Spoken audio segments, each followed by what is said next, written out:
Sutra će na Adi Ciganliji biti organizovano otvoreno prvenstvo Srbije u trijatlonu na kome će učestvovati oko 500 takmičara. Naš Predrag Žamboki i dalje se nalazi na Adi. Predraže, dobro jutro.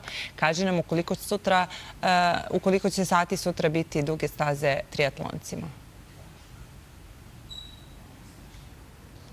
Marija, tako ja se dalje nalazim na Adi Ciganliji i ovde je poslednje pripreme za otvoreno prvenstvo u trijatlonu. A kada ona sutra počinje i koliko su duge te staze ovde na Adi Ciganliji, ovog jutra reći će mi Ivan Buđa. Dobro jutro.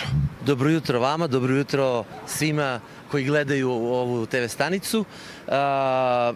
Sutra se organizuje Beogradski trijatlon na half distanci, to je jedna od napornijih distanci i oni će plivati 1,9 km, posle toga voziti 90 km bicikla i na kraju raditi jedan polumaraton od 21,100 metara, i sve to spakovati u neka 4,5 sata.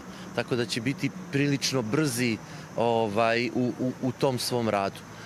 Molio bi sve Beograđane da dođu da nas podrže i da nas razumeju, zato što će zbog bezbednosti takmičara i ostvarivanja ličnih rekorda biti zatvorene dve saobraćajnice. To je od omladinskih brigada do sajma, odnosno cela saobraćajnica i Novi most, ali samo smer ka Beogradu, i od sajma do semaforske raskrsnice u Železniku, gde će obe strane biti zatvorene za saobraćaj od pola 7 ujutru do 12 u podne. Šta se očekuje od takmičara, odnosno reprezentacije Srbije? Pa mi se iskreno nadamo da će Ognjen zadržati svoje prvo mesto koje već 4 godine čuva. Tako da nadamo se bar zlatnoj medalji, da budem skroman.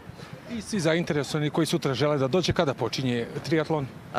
Start trke je u 7 sati, sve počinje negde znači takmičari stižu ovde oko pola 6, do pola 7 se spremaju, u 10 sati je intonacija srpske himne i u 7 sati biće start ove velike trke.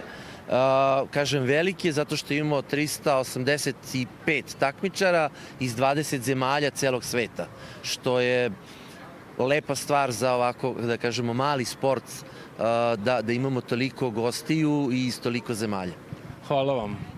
Iskoristite sutra lep dan kako najavljuju i dođite ovde na Adu kako bi podržali našu reprezentaciju, kako bi eventualno osvojili još neku medalju, pa da ovo zaista bude rekordni avgust što se tiče medalja u svim sportovima. Marija?